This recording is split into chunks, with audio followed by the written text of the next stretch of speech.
Bonjour mesdames. Bonjour. Le salon polyvalent du ministère des Affaires étrangères a reçu ce 28 septembre 2024, Journée internationale du cœur, une grande activité du programme national de lutte contre les maladies cardiovasculaires, avec comme thème activité physique pour un cœur sain, mode de vie sain pour un cœur sain. Suivez.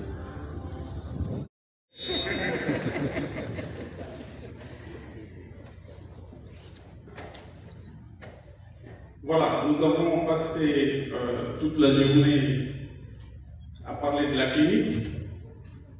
Maintenant, on va un tout petit peu changer de registre pour parler un tout petit peu de la gouvernance sanitaire. Le sujet, c'est lutte contre les maladies cardiovasculaires en République démocratique du Congo, état des lieux et élaboration des normes pour l'avenir. Ne vous laissez pas effrayer par le titre, je ne serai pas long. C'est juste un message à vous apporter sur l'essentiel de ce qu'on a eu à réaliser. C'est ça le plan, contexte, état des lieux, mission du programme, on va passer très rapidement. Pratique médicale actuelle en République démocratique du Congo en matière cardiovasculaire, élaboration des normes et une petite conclusion. Le contexte, je crois qu'on a eu à les rappeler depuis le matin, les maladies cardiovasculaires, aussi appelées maladies cardio-neurovasculaires, constituent un ensemble de troubles affectant les cœurs et les vaisseaux sanguins. Ça, tout le monde le sait.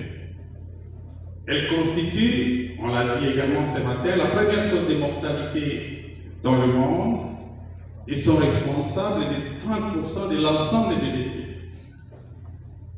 À l'échelle mondiale, ce sont les cardiopathies coronariennes qui occupent la première position en termes de mortalité, suivies de l'accident vasculaire cérébral, et ont été responsables, et ça c'est important de toujours les rappeler, selon les statistiques de l'OMS de 2012, respectivement de 7,5 et 6,7 millions de décès.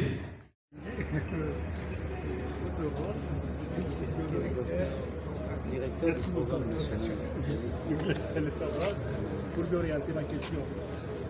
Les problèmes de maladies cardiovasculaires, c'est vraiment un problème pour la RDC, pour vous, en tant que responsable de ce programme, que le Conseil peut offrir à la population congolaise sur ces aspects. Voilà, merci beaucoup pour l'intérêt que vous portez à toutes ces manifestations qui concernent la sensibilisation de la population à l'endroit de maladies cardiovasculaires. Et il faut d'abord savoir qu'à travers le monde, la première cause de décès dans l'humanité, ce sont les maladies cardiovasculaires. Il se trouve évidemment dans l'ensemble de ce qu'on appelle maladies non transmissibles. Mais dans ces groupes de maladies non transmissibles, les groupes les plus prépondérants en termes de l'importance sur la mortalité et sur la morbidité, ce sont les maladies cardiovasculaires. Et dans les maladies cardiovasculaires, l'hypertension artérielle, dont il est question aujourd'hui dans ce symposium, est le facteur de risque les plus importants. Et donc, le fait pour nous de nous retrouver ici, de revenir sur les mêmes choses, sur l'intérêt de combattre les maladies cardiovasculaires, sur l'intérêt de sensibiliser non seulement les prestataires, mais également la population, c'est au fait une façon de contribuer à cette lutte contre les maladies cardiovasculaires, parce que chez nous également, il faut le savoir, chez les adultes, un adulte sur 3 est porteur de l'hypertension artérielle. Et il faut savoir également que, parallèlement aux maladies infectieuses qui sont dans une certaine mesure en régression. Les maladies cardiovasculaires sont en croissance. Et nous sommes dans une période que nous appelons, dans le milieu des scientifiques, la transition épidémiologique. Dans le temps, ici chez nous, on disait que les maladies du cœur étaient l'apanage des Occidentaux. Mais maintenant, ce n'est plus le cas. Nous sommes dans une période où on a une coexistence des maladies infectieuses et des maladies cardiovasculaires, avec même une tendance que les maladies cardiovasculaires prennent le dessus sur les maladies infectieuses. Voilà pourquoi nous sommes aujourd'hui réunis pour insister sur la valeur de l'activité physique. Le professeur venait de le dire, d'autant plus que la prise en charge des maladies cardiovasculaires est onéreuse. Ça coûte énormément cher.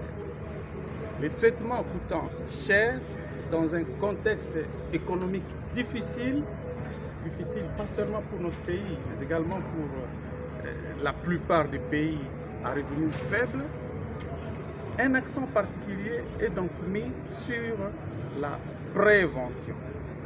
Et la prévention, c'est ce que nous sommes en train de faire aujourd'hui.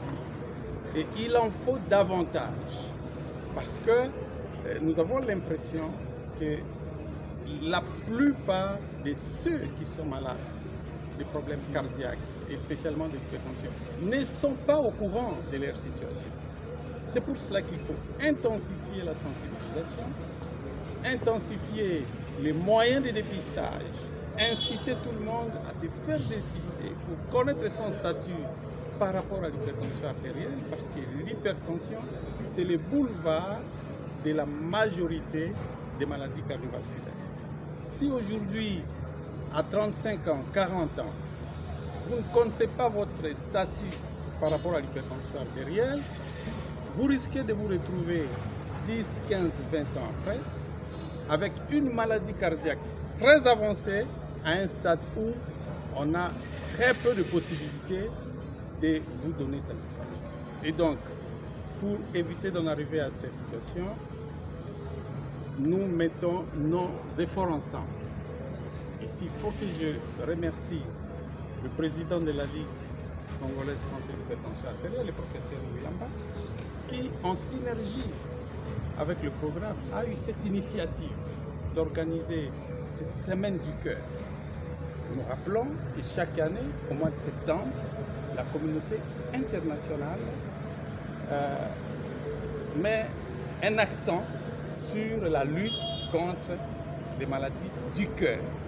Et c'est pour cette raison d'ailleurs que pour le symposium, le titre, c'est l'activité physique et un cœur sain.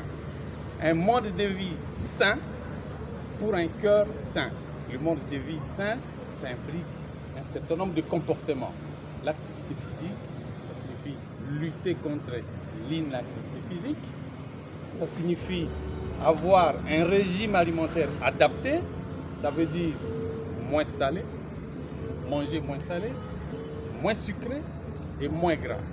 Si nous suivons ces recommandations, je pense que nous pouvons réduire de beaucoup la prévalence des maladies cardiovasculaires et donc apporter une santé bonne, saine à toute la population. Merci. Abonnez-vous massivement à notre chaîne en ligne sur YouTube, Mourata TV officiel. Vous ne serez jamais déçus. Vous serez mieux servi. Abonnez-vous. Il ne faut pas traîner les pas. Votre chaîne est à votre disposition. Merci.